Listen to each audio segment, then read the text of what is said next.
بسم اللہ الرحمن الرحیم۔ آج کا جو ہم بات کرنے جا رہے ہیں وہ ضلع جہلم کا ایک میگا پروجیکٹ ڈیول کیریج وے جو للہ سے جہلم تک، یہ پروجیکٹ ایسا پروجیکٹ ہے جس کے بارے میں جہلم کی عوامی حلقوں کا یہ خیال ہے کہ اس کی پائے تکمیل سے جہلم میں ایک معاشی انقلاب آ سکتا ہے اور جہلم کے جو محرومیاں تھیں وہ کافی حد تک دور ہو سکتی ہیں۔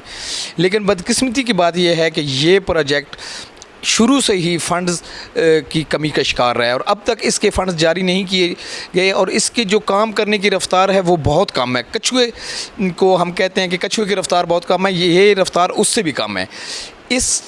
ان کے پیچھے وجوہات کیا ہیں، یہ پروجیکٹ کیوں لٹکایا جا رہا ہے اور کس کی نااہلی ہے، اس کے بارے میں آج ہم بات کریں گے۔ تو اس سلسلے میں ہم نے جہلم کے مختلف اہم سیاسی سماجی شخصیات سے بات چیت کا آغاز کیا اور اس سلسلے میں ہم سب سے پہلے بریگیڈیئر ریٹائرڈ مشتاق احمد جو للہ سے ہیں اور جہلم کی سیاست کا ایک بڑا نام ہے، جہلم کی سیاست جو سماجی خدمات ہے اس کے حوالے سے بھی ان کا ایک بڑا نام ہے، تو ان کے پاس ہم حاضر ہوں، ان سے اس سلسلے میں بات کریں گے اور ان سے ان کی رائے جانیں گے کہ اس کے پیچھے کون سی وجوہات ہیں کہ یہ پروجیکٹ بر وقت پائے تکمیل پروجیکٹ جو ہے وہ اپنی تکمیل کی طرف نہیں جا پا رہا اور اس کو فنڈز کیوں لٹکائے جا رہے ہیں، کس وجہ سے اس میں وفاقی حکومت کی نااہلی ہے، جو ہماری مقامی قیادت ہے اس کی نااہلی ہے، یا صوبائی حکومت کی نااہلی ہے، یا جو سڑک کے منصوبہ بندی ہے اس میں کوئی کسی قسم کی اچھی منصوبہ بندی نہیں کی۔ تو آئیے ہم ان سے اس سلسلے میں بات کرتے ہیں۔ السلام علیکم سر۔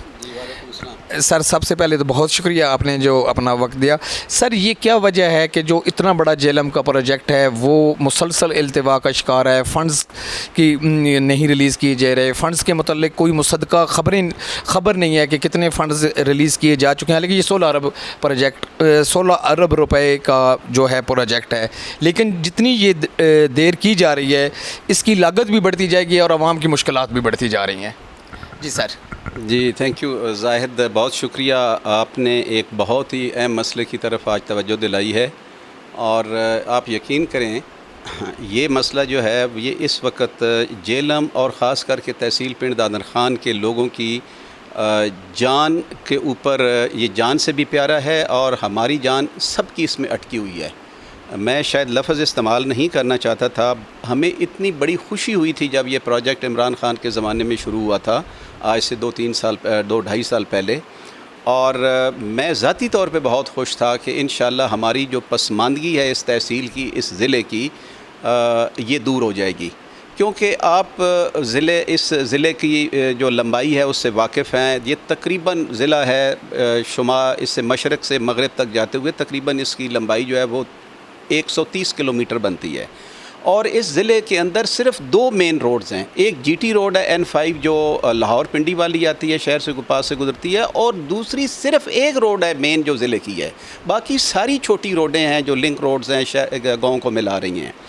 اور یہ جو روڈ ہے یہ ہمیشہ ہی بدحالی کا شکار رہی ہے۔ جب یہ پی ٹی آئی کے زمانے میں، پی ٹی آئی حکومت میں زمانے میں یہ روڈ ڈیولائزیشن کا جب پروجیکٹ آیا تو آپ یقین نہیں کر سکتے، لوگوں کے ایک خوشی کا ایک سماں تھا، جشن کا سماں تھا کہ شاید ہماری جو قسمت ہے وہ بدلنے والی ہے، لیکن بس ہماری بدقسمتی آپ سمجھ دیں، اور اس بدقسمتی کو میں 3-4 حصوں میں تقسیم کروں گا۔ بدقسمتی میں کیوں کہہ رہا ہوں کہ وہ پروجیکٹ جو 3 سال میں کمپلیٹ ہونا تھا، 3 سال گزرنے کے باوجود میرا خیال ہے یہ زیادہ سے زیادہ 30-35% ٹوٹل اس کی کمپلیشن ابھی تک ہوئی ہے، اور جو فائنینشیل کمپلیشن ہے وہ اس سے بھی کم ہے۔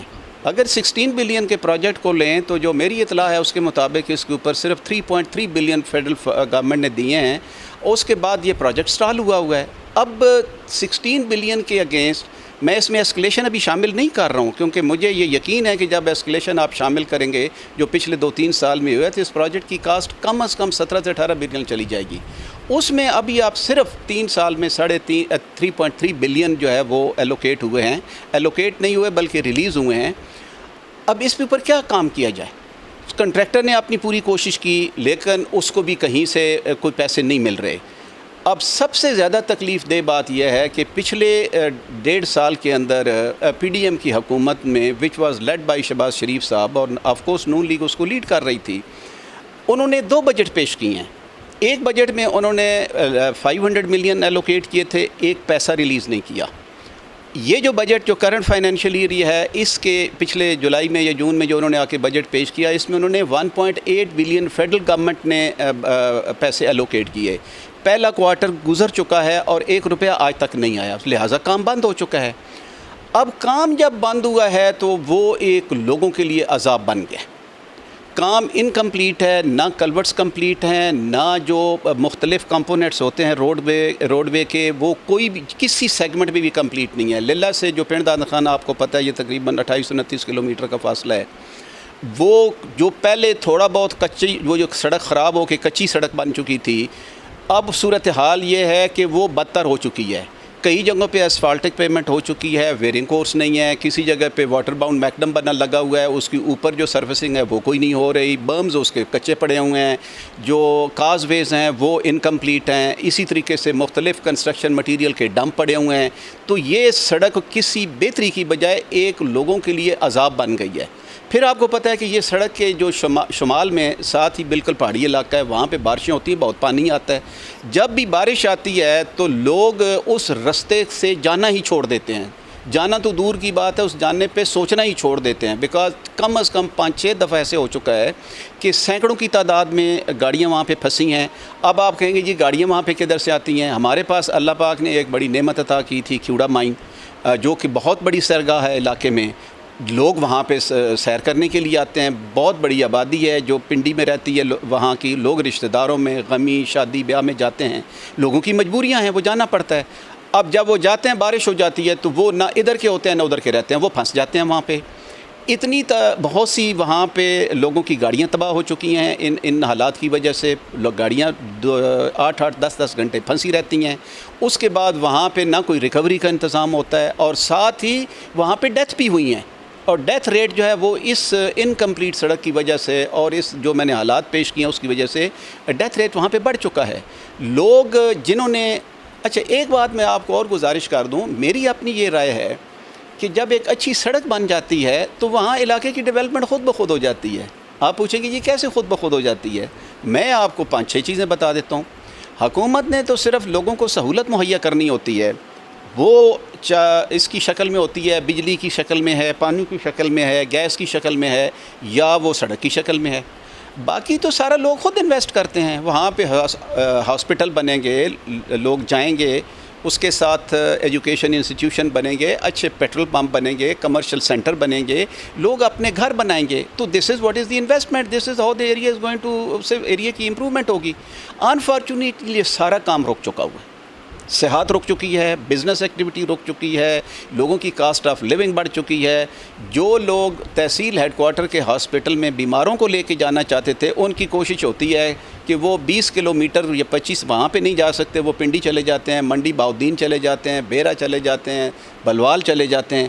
آپ اندازہ کر لیں لوگوں کے لیے کتنا یہ پروجیکٹ کا کمپلیٹ نہ ہونا ٹائملی کتنا عذاب بنا ہوا ہے۔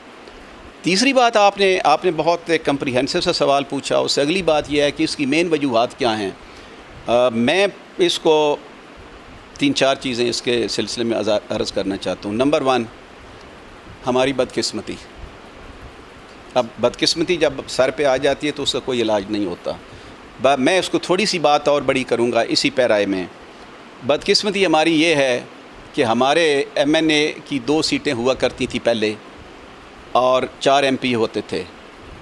ہماری بدقسمتی یہ ہوئی کہ جوں ملک ترقی کرتا گیا، انسانیت ترقی کرتی گئی، ہمارے 4 سے 3 MP رہ گئے ہیں۔ 2018 کے الیکشن میں آپ کو پتہ ہے 3 MP کی سیٹیں رہ گئی ہیں۔ اگر الیکشن 2023 کی مردم شماری کے مطابق ہوتے ہیں تو ہماری 1 MNA کی سیٹ رہ گئی۔ یہ ہے وہ بدقسمتی، یہ ہے وہ ترقی جو ہم نے پچھلے 3-4 ڈیکیڈز میں جو کیا ہے، جو ہم نے بویا ہے، جس کی سیوا کی ہے، جن لوگوں کو ہم لے کے آئے ہیں، اس کے رزلٹ اور ثمرات ہمارے سامنے ہیں۔ اس کو میں کہتا ہوں ہماری بدقسمتی، جو اجتماعی بدقسمتی۔ اس کا ایک تو رزلٹ یہ ہے۔ دوسری یہ بات میں کہنے کو تیار ہوں کہ ہمارے جو سیاستدان جو ہم نے اپنے پبلک ریپریزنٹیٹیو الیکٹ کیے ہیں، ان کی ویژن ہی نہیں ہے، وہ اس سوچ کے مالک ہی نہیں ہیں۔ ان کی سوچ جو ہے وہ بڑی سطحی قسم کی اور بڑی لوکل قسم کی ہے۔ مثلاً اس پہ FIR درج کرا دو، اس کو اندر کرا دو، اس کو فرد نہیں دینی ہے، اس کو تھانے سے بٹھا دو، اس کو اٹھا دو، آج راضی نامہ کر دینا ہے، آج راضی نامہ نہیں ہونا. یہ تو بڑے ایک پریمیٹیو اور ایک بڑی ٹرائبل سوسائٹی کا کانسیپٹ ہے. یہ جو آج کل ماڈرن سوسائٹی ہے، جو ایک پروگریسو سوسائٹی ہے، اس میں یہ چیزیں کہاں سے آ گئیں. لیکن دکھ کی اور بدقسمتی کی بات یہ ہے کہ آج بھی ایک ایسا طبقہ موجود ہے، وہ پھر کہے گا او جی ہمارا ساڈا دھڑا مضبوط رہنا چاہیے. وہ دھڑے کے چکر میں ضلع جہلم اور تحصیل پنڈ دادن خان اور اس کے علاقے جو ہیں وہ تباہ و برباد ہو چکے ہیں، اور یہ لوگوں کی دوسری وجہ ہے، بدقسمتی ہے. تیسری بات میں آپ کو یہ بتاؤں کہ جو کوئی مجھے تو ایسے لگ رہا ہے، کیونکہ ہمارے علاقے میں یا اس پورے پنجاب میں نون لیگ کی بہت عرصہ حکومت رہی ہے. میں شاید آپ ہو سکتا ہے سیاسی بات نہ کرنا چاہیں، لیکن میں کھل کے بات کرنا چاہتا ہوں. زیادہ عرصہ جو ہماری علاقے میں حکومت رہی ہے یا پولیٹیکل جو لیڈرشپ کا رول رہا ہے وہ نون لیگ کے پاس رہا ہے. مجھے دکھ اس بات کا ہو رہا ہے کہ اگر ایک پروجیکٹ کسی اور پارٹی کے زمانے میں لگا ہے تو کیا وہ پارٹی حکومت سے باہر گئی، تو کیا یہ پروجیکٹ وہ گھر لے کے گئی ہے؟ یا جس کے زمانے میں افتتاح ہوا کیا وہ اپنے گھر لے کے گیا ہے؟ دو جو ہیں وہ آپ نے بجٹ پیش کیے ہیں، اور 2 بجٹ میں آپ کو اتنی توفیق نہیں ہوئی کہ 5 روپے ہی دے دو یار. اب میں اس کے علاوہ آپ سے کیا رونا روں اس کا؟ سر ایک چھوٹا سا ہے، آپ کے خیال میں یہ جو مسائل ہیں جہلم کے حوالے سے، جیسے کچھ لوگوں کا یہ کہنا ہے کہ جو اس کی حد بندی کی گئی ہے وہ بھی مناسب نہیں ہے، جو دوسری چیزوں میں بھی ضلع جہلم کے ساتھ اختلافیوں کا ایک مسلسل نہ ختم ہونے والا سلسلہ جاری ہے. اب یہ ڈیول کیریج وے لٹکی ہوئی ہے، اس کے صرف ایک تو آپ یہ دیکھ رہے ہیں جو نقل و حرکت کے حوالے سے مسائل ہیں، اس کے علاوہ جہاں سے یہ گزر رہی ہے وہاں جو لوگ رہ رہے ہیں وہ سانس دمے اور ان جیسے پرابلمس کا شکار بھی ہو رہے ہیں مٹی اڑنے کی وجہ سے. تو سر یہ کون سا ایسا جہلم کی قیادت لائے عمل اختیار کرے کہ ان مسائل سے نکلا جا سکے؟ زاہد، میرا چونکہ تعلق تھوڑا سا اسی ڈپارٹمنٹ میں رہا ہے اور تقریباً ساری زندگی یہی کام کرتے گزر گئی ہے. خدا گواہ ہے، میں ایک دیانتداری سے یہ بات کر رہا ہوں. یہ اتنا آسان پروجیکٹ ہے جس کو کیا جانا چاہیے تھا. ہم نے تو ایسے پروجیکٹ کیے ہیں جہاں پہ انسان پہنچ نہیں سکتا، اور وہ 2-3 سال میں کمپلیٹ ہوئے ہیں. یہ تو بہت آلریڈی آپ کے پاس زمین اویلیبل ہے، کوئی میجر برج سٹرکچر نہیں ہے، پلین ایریا ہے. کوئی بہت بڑے ہوتا ہے نا کہ جناب آپ نے ایک بنانے تھے یہاں کے کوئی وہ انٹرچینج بنانا تھا، کیوں جی بڑی ٹریفک ہے، وہ معاملہ نہیں ہے. اس کو میں کیا کہوں؟ اور لوگ اتنا سفر کر رہے ہیں. یہ جتنی آپ نے باتیں کی ہیں، جس گاؤں یا جس جگہ سے یہ سڑک گزر رہی ہے وہ ان کے لیے عذاب بنا ہوا ہے. عذاب کیچڑ بنا ہوا ہے، ڈرینیج کا کوئی نظام موجود نہیں ہے. جو جب بارش ہوتی ہے تو ایک عذاب ہے، جب بارش نہیں ہوتی تو وہاں پہ ڈسٹ ہے. اور اچھا ریکوری کا کوئی انتظام نہیں ہے، نہ کنٹریکٹر کی طرف سے ہے کوئی ریکوری اگر کوئی پھنس جائے، اور نہ ہی کوئی حکومتی اداروں کی طرف سے ہے. تو لوگ جو ہیں وہ بالکل پسے ہوئے ہیں. اور صحیح بات میں بتاؤں کہ لوگوں کی سمجھ میں بھی کچھ نہیں آ رہا. سب سے زیادہ جو اس میں جو ناقدانہ رول پلے کیا ہے وہ سیاسی لیڈرشپ نے کیا ہے. بھائی کم از کم آپ کے پاس یہ پچھلے 2 بجٹ تھے، کیوں نہیں انہوں نے پیسے الاٹ کیے؟ کیا وجہ تھی؟ یہ 1.8 بلین آپ نے الوکیٹ کروا دیا، ریلیز نہیں کروا سکی، کیوں وجہ ہوئی؟ باقی پورے پنجاب میں پروجیکٹ چل رہے ہیں، فیڈرل گورنمنٹ کے بھی چل رہے ہیں، پروونشل گورنمنٹ کے بھی چل رہے ہیں. جب بھی نزلہ گرتا ہے وہ ضلع جہلم یا تحصیل پنڈ دادن خان پہ گرتا ہے آ کے. اچھا، ایک بات آپ نے اور تھوڑی سی بیچ میں کی تھی کہ جو شاید میرا خیال ہے اس میں کاسٹ آف ٹرانسپورٹیشن کے بارے میں آپ اس کا تصور نہیں کر سکتے. آپ کسی کو پنڈی سے کہیں کہ جی میں نے ذرا پنڈ دادن خان جانا ہے کہ گاڑی بک کرائیں، پہلی میں دیکھتا ہوں آپ کے ساتھ جاتا کیسے ہے. اس نے کہنا ہے جی میں لیلا انٹرچینج پہ تک آپ کے ساتھ جانے کو، آپ آگے اس کے بعد بے شک پیدل جائیں. میرے کئی دفعہ میں نے جانا چاہا ہے مختلف جگہوں پہ، صرف سڑک کا سن کے دیکھ کے کہا یار چلو ادھر سے ہماری طرف سے دعائے مغفرت سمجھ لینا. شادیوں میں لوگ نہیں جا رہے، غمی خوشی پہ نہیں جا رہے، گاڑیاں تو وہ برباد ہو جاتی ہیں. تو کس مسائل کا میں کس چیز کا احاطہ کروں؟ لیکن سر اس کے لیے کون سا ایسا لائے عمل اختیار کیا جائے کہ ان مسائل سے جہلم کی عوام کو ریلیف مل جائے؟ جناب اس کے لیے آپ کو 2-3 قسم کے میری سجیشن ہوں گی. نمبر 1، ایک تو شارٹ ٹرم ہے کہ امیڈیٹلی کیا کیا جائے، اور ایک لانگ ٹرم ہے. لانگ ٹرم میں کو میں بعد میں ڈیل کرتا ہوں. میں امیڈیٹلی جو شارٹ ٹرم ہے میں اس کی طرف آؤں گا. جن حالات میں ہم پہنچ چکے ہیں، میں یہ گزارش کروں گا علاقے کے تمام عوام سے، تمام لیڈرشپ سے میں نہیں کروں گا، مجھے ان پہ اعتبار ہی نہیں ہے. میں تمام عوام سے گزارش کروں گا کہ وہ ایک پرامن احتجاج کریں. پرامن احتجاج ہر کوئی وہ وائلنٹ نہیں ہوتا. پرامن احتجاج کریں اور اپنا یہ احتجاج ریکارڈ کروائیں at the district, provincial and federal level. اس کے ذریعے جو ہیں وہ جب بات آئے گی تو انشاءاللہ اس پہ بھی بات کریں گے. لیکن پرامن ہونا چاہیے. جس ہم دلدل میں پھنس چکے ہیں، اگر ہمیں یہ فنڈ نہ ملے ہم اس سے نہیں نکلیں گے. بلکہ مجھے تو یہ ڈر لگ رہا ہے کہ جو کام ہو چکا ہے وہ بھی ضائع ہو جائے گا. کوئی بارشوں کی وجہ سے ضائع ہو جائے گا، کچھ چونکہ اس کے پروٹیکٹیو ورکس نہیں ہوئے، کچھ اس وجہ سے ضائع ہو جائے گا. تو لہٰذا اس سے نکلنا کا شارٹ ٹرم یہ ہے کہ ہمیں مہربانی کریں. ریکویسٹ ہے، اگر کوئی میرے ہاتھ جوڑنے سے کوئی فنڈ دینے کو تیار ہے تو میں وہ بھی کرنے کو تیار ہوں کہ فنڈ دیں. مہربانی کریں، ہمارے ساتھ زیادتی ظلم نہ کریں. جب ہماری باری آتی ہے جہلم کی تو اس وقت ملکی لگتا ہے ایسے ہے بعض اوقات کہ شاید ملکی معاشی مسائل ہے وہ پنڈ دادن خان کو یا ضلع جہلم کو فنڈ نہ دینے سے شاید وہ مسائل حل ہو جائیں گے. اگر ہونے ہوتے تو کب کے حل ہو چکے ہوتے. تو ایک تو مہربانی یہ کریں کہ ہمیں فنڈ دیں.